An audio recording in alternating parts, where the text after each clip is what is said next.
ایک بات ان کی مجھے یہ پڑھ کے بڑی اچھی لگی کہ اصول کے پابند تھے. ہوا یہ کہ انہوں نے میٹنگ کال کی.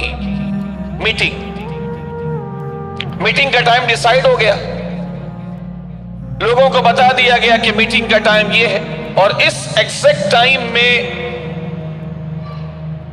بانی پاکستان کا خطاب شروع ہو جائے گا یا میٹنگ کی کارروائی شروع ہو جائے گی. تو سامنے جو چیئرز لگائے جاتے ہیں عام طور پر وہ چیئرز ہوتی ہیں بڑوں کے لیے, اسپیشل گیسٹ کے لیے, بڑے عہدے والوں کے لیے.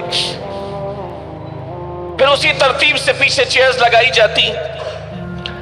سامنے چیئرز لگی تھی ان لوگوں کے لیے جو عہدے دار تھے. پاکستان بننے کے فوراً بعد یہ میٹنگ کال ہوئی, چیئرز لگی ہیں, سامنے مخصوص لوگوں کی چیئرز لگی. ٹائم ہو گیا, ایگزیکٹ ٹائم پر بانی پاکستان قائد اعظم محمد علی جناح صاحب نے اپنا ایڈریس شروع کرنا تھا. وہ ڈائس پر آ گئے. جو سامنے چیئرز لگی تھی تو کچھ چیئرز خالی تھی, جن کو آنا تھا وہ ابھی تک نہیں آئے. قائد اعظم محمد علی جناح صاحب نے کہا یہ چیئرز یہاں سے اٹھا دی جائے. کسی نے کہا سر یہ چیئرز اسپیشل گیسٹ کے لیے ہے.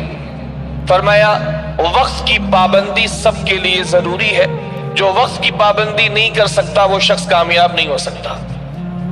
فرمایا چیئرز اٹھا دو, اور چیئرز اٹھانے کے بعد اس کو سائیڈ پہ رکھ دیا جائے, کہیں اور چیئرز لگائی بھی نہ جائیں.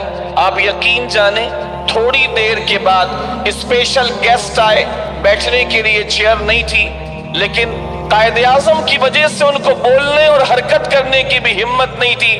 انہوں نے پیچھے عام لوگوں میں کھڑے ہو کر قائد اعظم کا پورا خطاب سنا, ان کو بیٹھنے تک کی اجازت قائد اعظم نے نہیں دی. بہت خوبصورت بات, بہت خوبصورت بات. جب ان کے بارے میں پڑھتے ہیں تو ان کے جو فیصلے ہیں وہ فیصلے بتاتے ہیں کہ وہ بڑی مائنڈ بلوئنگ شخصیت کے حامل تھے.